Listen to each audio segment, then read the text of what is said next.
morning. I'm Jean from Dragon Phoenix. Today naman, i-share ko sa inyo about protection naman sa bahay para maging swerte tayo sa buong taon ng 2012. Ito po yung paghahanda ng prosperity basket. So, naglalagay tayo ng bigas sa ating prosperity basket. Tapos, ilalagay natin po yung mga lucky charms sa loob. So, aside from gagawa tayong prosperity basket, kailangan din natin maglinis ng bahay. Maglagay ng mga tamang protection, mga charms sa bahay. So, una dito ay yung 5-element pagoda. So, ilalagay natin to sa southeast direction since nandun po yung God of the Year na nagdadala ng negative star. Open nitong 5-element pagoda, lalagay kayo ng lupa. Yung lupa na yun, kailangan galing sa bahay nyo.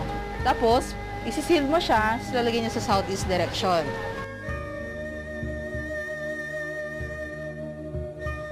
Then, ipartneran mo siya ng piyaw para to appease yung negative star na nagdadala ng mga negative, mga misfortunes, mga nasty.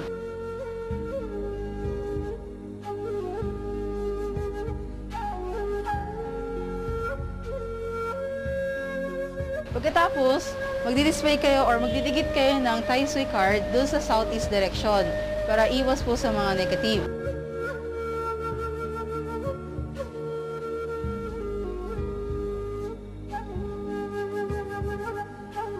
Especially sa mga Year of the Ox, Year of the Sheep, Year of the Dragon, Year of the Dog. Kailangan nyo po maglagay ng Tai Sui card para iwas yung sa buong year na negative star.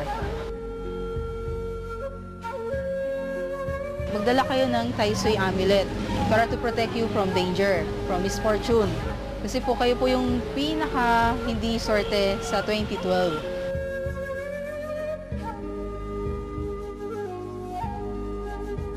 Para naman sa mga Year of the Sheep, Year of the Monkey, kailangan nyo maglagay nitong fire sword.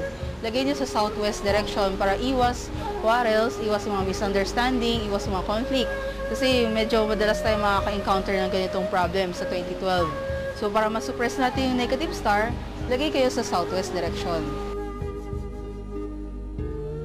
And also, para sa mga Year of the Horse, kailangan nyo mag-display ng 3 celestial guardians para to kontra yung 3 killing star.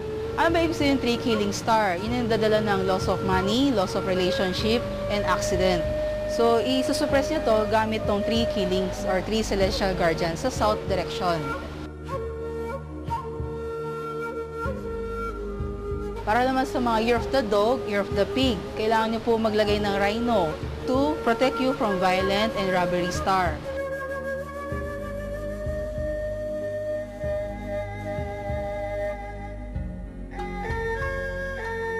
Pwede kayo magdikit ng rhino card sa northwest direction para to protect you from mga snatcher, mga robbery, or mga pangloloko.